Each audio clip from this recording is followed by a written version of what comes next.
হয়, আমি ছ'চিয়েল মিডিয়াৰ পৰা বা অনলাইনৰ পৰা ফেচবুকৰ পৰা আমি বিভিন্ন সংবাদ মাধ্যমৰ পৰা গম পাইছোঁ যে স্মাৰ্ট মিটাৰ বোলে বিলটো বেছি আহে, ৰাইজে অভিযোগ সময়ে সময়ে দি আহিছে।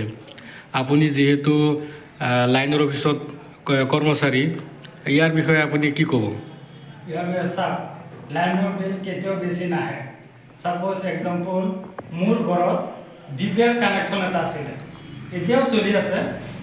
মই কিন্তু লাইন ইউজ কৰি আছোঁ 1.5 kg লোড, কিন্তু আচলতে আছিলে BPLহে কানেকশ্যন লৈছোঁ।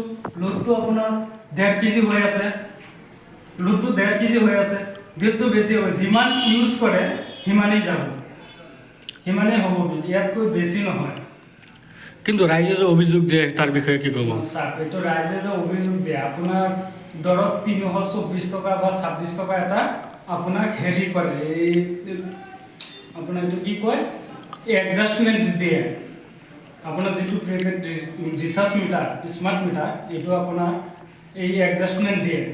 তাৰপিছত এইটো ৰিচাৰ্জটো মাইনাছত লাগি থাকে, 324 টকা মাইনাছত লাগি থাকে। এতিয়া 500 টকা ৰিচাৰ্জ কৰিলে আপোনাৰ 324 টকা যে দিছে এডভান্স, এইটো কাটি লৈ যায়, কিন্তু বিল বেছি নহয়, বিল ঠিকেই আছে।